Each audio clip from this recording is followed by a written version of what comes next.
오디세이. 국내 개봉 6일 만에 200만 관객을 넘겼고 실관람객 평가도 상당히 좋습니다. 그러니까 이 영화를 재미없는 영화라고 단정하기는 어렵습니다. 그런데 마인드 치트키에서도 오디세이를 몇 번 다뤘는데 구독자분들의 의견을 보니 정반대 반응도 꽤 있었습니다.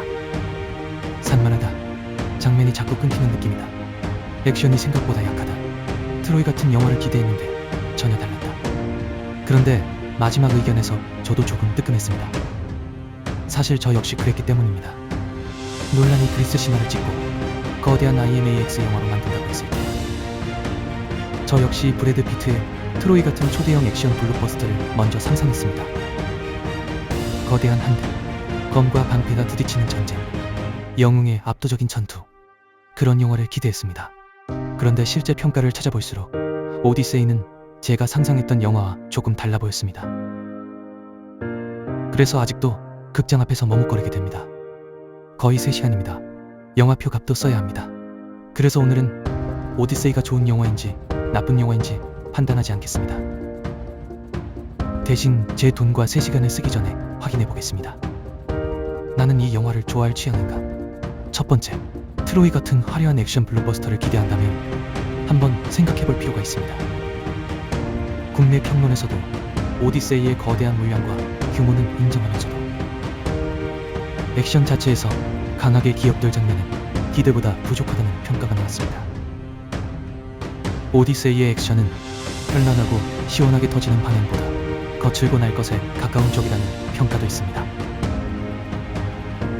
그러니까 큰 영화와 화려한 액션 영화는 같은 말이 아닙니다.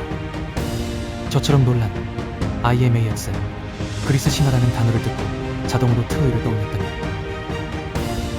여기서부터 기대를 조금 바꿔야 할지도 모릅니다. 두 번째, 이야기가 매끄럽게 이어져야 몰입되는 사람입니다. 오디세이는 172분입니다. 그런데 불호평에서 의외로 많이 나오는 이야기는 단순히 느리다는 것이 아닙니다. 오히려 장면 전환이 빠르고 감정이 붙기도 전에 다음 사건으로 넘어간다는 아쉬움입니다. 전쟁터에서 바다로, 바다에서 섬으로, 다시 새로운 인물과 사건으로 계속 이동합니다. 어떤 관객에게는 그래서 3시간이 빠르게 지나갑니다. 하지만 다른 사람에게는 이야기가 자꾸 끊기는 것처럼 느껴질 수 있습니다. 마인드 치트키 구독자분들이 남긴 산만하다는 반응도 아마 이 지점과 연결될 수 있습니다. 빠른 영화가 반드시 몰입되는 영화는 아닙니다. 세 번째, 통쾌한 영웅의 귀환을 기대하는 사람입니다. 오디세우스는 트로이 전쟁의 영웅입니다. 그래서 괴물을 물리치고 바다를 헤치며 집으로 돌아오는 거대한 모험을 상상하기 쉽습니다. 그런데 논란이 바라보는 오디세우스는 조금 다릅니다. 전쟁에서 승리한 영웅이면서 동시에 폭력과 죄의식을 안고 집으로 돌아가는 인간입니다. 국내 평론에서도 이 영화를 전통적인 영화, 신화보다 전쟁 이후 한 인간의 참여와 귀환에 가까운 작품으로 본 평가가 있었습니다. 이 지점도 취향을 크게 가릅니다. 신나는 신화 모험을 원하는 사람에게는 지나치게 무거울 수 있고 영웅의 내면과 전쟁 이후의 상처가 궁금한 사람에게는 오히려 깊게 느껴질 수 있습니다. 네 번째, 내가 알고 있는 오디세이아와 전통적인 그리스 신화의 이미지를 그대로 보고 싶은 사람입니다. 논란의 오디세이는 원작을 그대로 화면에 복사한 작품이 아니라 논란 방식으로 다시 해석한 영화입니다. 그래서 원작을 잘 알고 있거나 머릿속에 확실한 고대 그리스의 이미지가 있는 사람이라면 일부 각색과 캐스팅이 낯설게 느껴질 수도 있습니다. 반대로 원작 재현보다 논란이기 오래된 신화를 어떻게 다시 만들었는지가 궁금한 사람에게는 바로 그 변화가 재미가 될 수 있습니다. 여기까지 보면 한 가지가 보입니다. 오디세이의 불호평에는 공통점이 있습니다.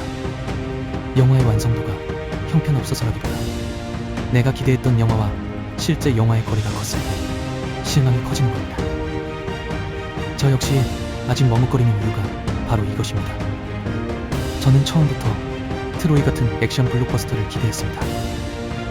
그런데 국내 평가를 찾아보니 오디세이는 그것과는 상당히 다른 재미를 가진 영화로 보입니다. 반대로 이런 분이라면 만족할 가능성은 없습니다.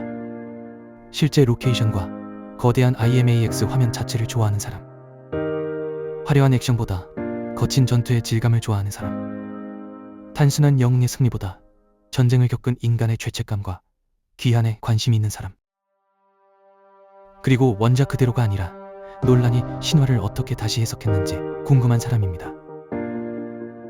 그래서 앞으로 영화 추천을 조금 다르게 해보려고 합니다. 평점이 몇 점인가, 몇백만 명이 봤는가, 누가 만들었는가, 그것보다 먼저 이 영화가 내가 원하는 재미를 주는 영화인지 확인하는 겁니다. 특히 오디세이처럼 거의 3시간짜리 영화라면 더 그렇습니다. 200만 명이 봤다고 나까지 반드시 볼 필요는 없습니다. 누군가 재미없다고 욕했다고 무조건 피할 필요도 없습니다. 트로이를 기대하고 들어간 사람과 논란이 다시 해석한 오디세이아를 보러 간 사람, 같은 영화를 보고도 완전히 다른 말을 할 수 있으니까요. 결국 중요한 질문은 이것입니다. 오디세이는 좋은 영화인가? 그 전에 오디세이는 나에게 맞는 영화인가? 내 돈과 3시간을 쓰기 전에 보는 영화 취향 가이드. 저처럼 트로이 같은 액션 블록버스터를 기대했던 분이라면 여러분은 그래도 보러 가시겠습니까? 이미 보신 분들은 어떤 기대를 가지고 들어가셨고, 실제 영화는 그 기대와 얼마나 달랐는지도 댓글로 알려주세요. 이런 영화 취향 분석이 좋다면 구독하고 다음 편도 함께 봐주세요.